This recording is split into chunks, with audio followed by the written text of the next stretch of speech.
Hasta hace relativamente poco, el concepto de los mundos paralelos parecía existir tan solo en los entornos más frikis de la población, ya fuera dentro del mundillo de la ciencia más especulativa o enmarcado en diversas franquicias de ficción. Varios productos de entretenimiento realizados en estos últimos años han servido para acercar las complejas propiedades, conjeturas y paradojas del multiverso a un público mucho más general, en gran parte gracias a las nuevas historias de superhéroes que en su soporte en papel siempre han logrado convivir, incluso beneficiarse de la complejidad de otros mundos. El concepto del multiverso llegó a DC Comics como un salvavidas narrativo a un verdadero problema de continuidad y coherencia que la editorial de Superman acarreaba desde hace más de 20 años. Fue el trascendental Gardner Fox quien a principios de los años 60 y mediante las series del renovado Flash y la recientemente creada Liga de la Justicia, sentó las bases de un multiverso DC que dividía en tierras la cronología de todas las aventuras vividas por un amplio catálogo de héroes desde el debut del Hombre de Acero en 1938 hasta sus días. Con ello logró demarcar que lo acontecido en las páginas durante la Edad de Oro del cómic, en especial durante la Segunda Guerra Mundial, formaba parte del canon de Tierra 2, con la Sociedad de la Justicia como el grupo principal, mientras que mucho de lo presentado desde mediados de los años 50 pertenecía a la Tierra 1 de la Liga que todos conocemos. Durante esta reestructuración de todo el cosmos de DCita, una renovada y modernizada Marvel Comics había comenzado un exitoso y novedoso universo de supers con grandes creaciones como los Cuatro Fantásticos, Spider-Man, los diversos miembros de los Vengadores o la Patrulla X. Y muchos de estos títulos recuperaban elementos del pasado de la editorial sin necesidad de complicarse en la creación de mundos alternativos. Todas las colecciones del universo Marvel con el glorioso pasado de Timely y la posterior Atlas formaban parte de una misma línea de tiempo que se iba entrelazando mediante ingeniosas e interesantes conexiones. La Casa de las Ideas no necesitaba crear un multiverso, al menos no como una necesidad narrativa. Ello no era, sin embargo, impedimento para que diversos autores, en especial Roy Thomas, comenzaran a juguetear con la idea de mostrar otras realidades fuera de la continuidad tradicional marvelita. Si bien los héroes de los años 60 ya pudieron atisbar ciertas grietas del tejido espaciotemporal, no sería hasta mediados de los 70, gracias al propio Roy, que apareció el concepto de los What If y la total exploración del multiverso Marvel.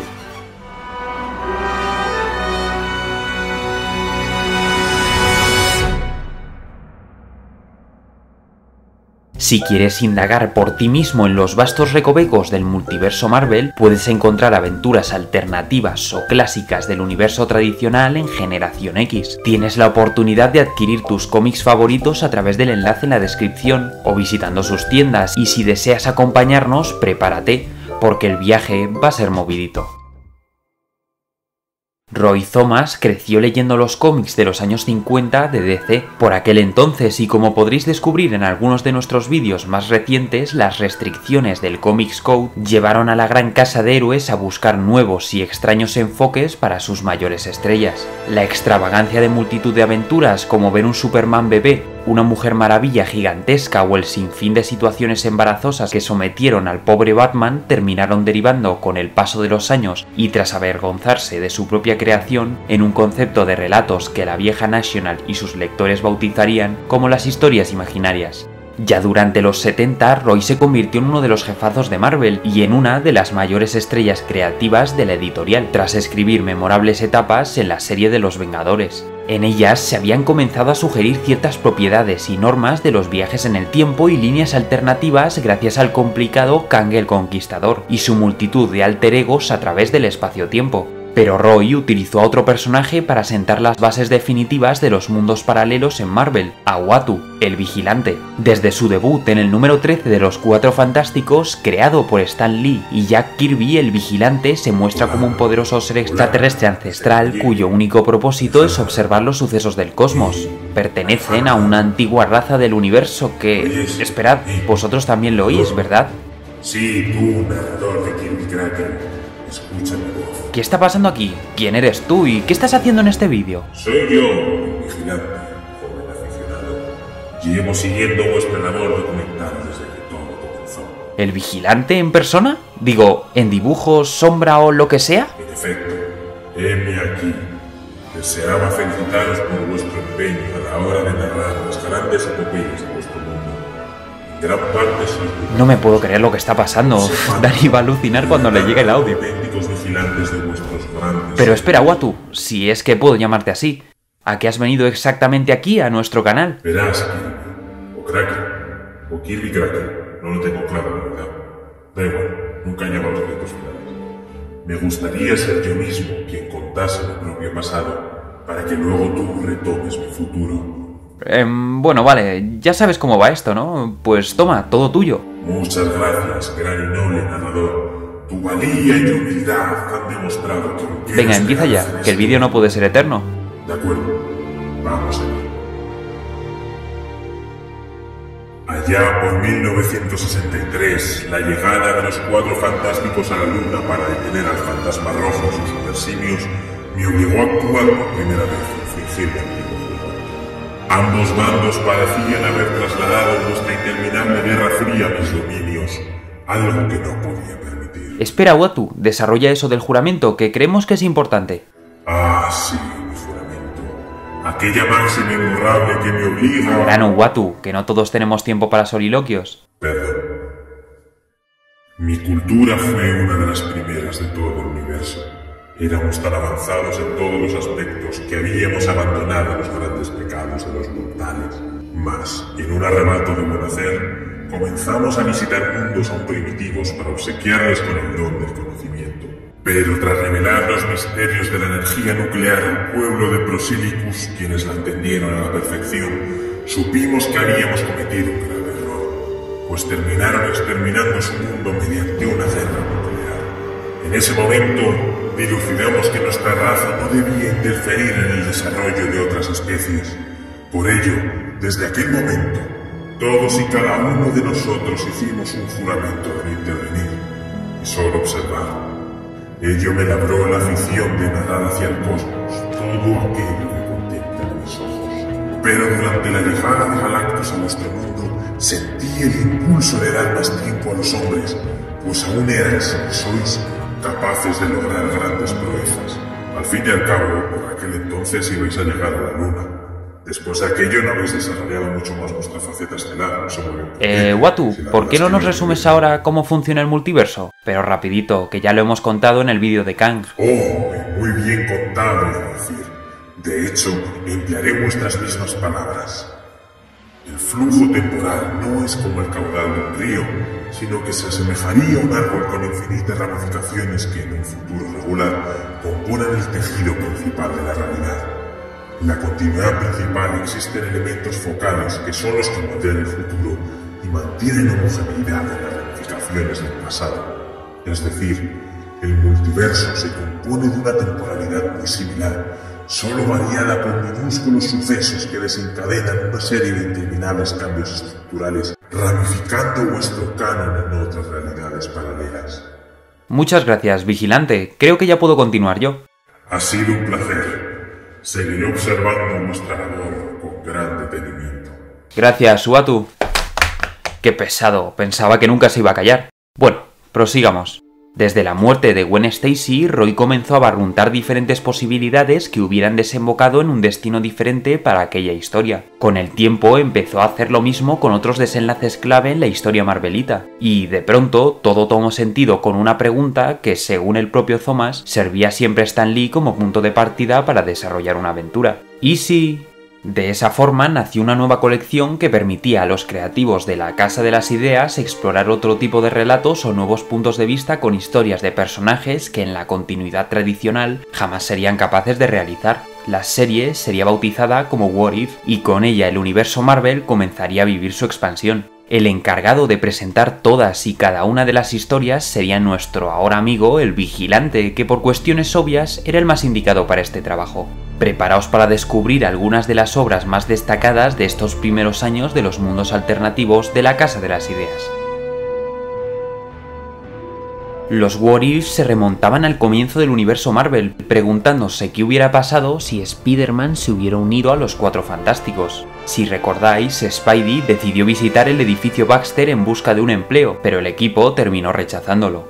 En este mundo paralelo, Sue Storm decide no callar e invita al Trepamuros a unirse al equipo. Pero irónicamente, aunque fue la gentileza de la Mujer Invisible lo que provocó la unión de Spider-Man al equipo, serían los celos de esta contra la atención que Spidey se llevaba del resto de integrantes, hasta el punto de relegarla para ciertas misiones, lo que la llevó a abandonar el equipo por sentirse tan ignorada y eligió al altivo Namor en lugar de a Reed como pareja, convirtiéndose gracias a la tecnología del príncipe submarino en una mujer acuática y futura reina de Atlantis. Otra versión alternativa de los Cuatro Fantásticos se produce con un mínimo cambio, pero que lo torna todo drásticamente. Simplemente la tormenta cósmica otorgó poderes diferentes a cada integrante del cuarteto. Sería Sue la que tendría la capacidad de estirar su cuerpo. A Ben, como piloto que era, le salieron alas. Johnny se hizo de metal como los coches que le apasionaban, y el cerebrito de Reed, pues eso, se convirtió en un gran cerebro viviente. Esto desembocó en un enfrentamiento muy diferente contra el Doctor Muerte, que en un combate mental contra la materia gris viviente de Reed, sus cerebros terminaron fusionándose en el lastimado cuerpo de Victor Von Doom, convertido más tarde en el Mr. Fantástico de esa línea temporal. Hablando de cerebros fusionados, se lanzó una historia en la que Bruce Banner, tras verse convertido en Hulk, mantiene su intelecto humano, ya que los rayos gamma solo afectaron a su cuerpo. Esto lo llevó a ser capaz de manejar su ira y dado que al principio el gigante Esmeralda solo aparecía durante la noche, Bruce supo manejar su situación de una mucho mejor manera, convirtiéndose en un héroe normal y no en un monstruo perseguido por el ejército. Esto le llevó a conocer a los Cuatro Fantásticos de una manera mucho más convencional que nuestro universo tradicional y consiguió encontrar, junto a Reed, una cura para que Ben dejase de ser la Cosa, lo que hizo disolver el grupo y poco después Loki no fue capaz de controlar la mente de Hulk y por ello su plan contra Thor no fructificó y los Vengadores nunca se unieron, pero hubo una formación de intelectos que consiguió detener a Galactus cuando este llegó. Reed, Bruce y el Profesor X, que nunca llegó a reunir a sus primeros alumnos, crearon una máquina para combinar cerebros y así enfrentar las grandes amenazas de su mundo. Otra versión del origen de Hulk muestra qué habría pasado si Rick Jones hubiese sido el receptor de los rayos gamma. Y aquí podemos entrar en los ejemplares que abordan estos papeles invertidos en el momento de la transformación de ciertos superhéroes. Uno de ellos es aquel en el que no es Donald Blake quien encuentra el Mjolnir, sino que es Jane Foster que acompañaba al tullido Doctor a su viaje a Noruega, y durante la llegada de los invasores de Saturno es ella quien termina atrapada en la cueva en la que se encuentra este mítico bastón que, al golpearlo contra una roca para intentar hacerle palanca, dota de los poderes del poderoso Thor a aquel digno de levantar el martillo disfrazado de palo.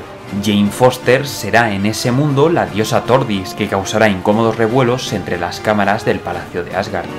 Otras versiones de Orígenes muestran a distintos personajes que en vez de Peter Parker terminaron siendo mordidos por una araña, teniendo bajo la máscara secundarios del arácnido como Betty Brant, John Jonah Jameson Jr. o, por difícil que pueda parecer, Flash Thompson, cuyas trayectorias como justicieros terminan todas y cada una de ellas en tragedia y desembocando que en todas estas realidades el propio Peter termine de una u otra forma honrando el legado de esos hombres arañas, convirtiéndose él en el asombroso Spider-Man. Otra versión mucho más alocada de las primeras páginas de Spider-Man se nos muestra en un mundo donde un humano radiactivo muerde a una araña, dando paso a la existencia del arañhombre y sus alocados y pintorescos villanos zoomorfos. Pero no todos los What If se volverían tan raros como este último mencionado. Algunos de ellos sirvieron para que Roy y compañía revisitasen el pasado de la editorial con total libertad y sin miedo a romper la continuidad. De este concepto nacieron las aventuras de los Invasores como grupo vigente tras la Segunda Guerra Mundial,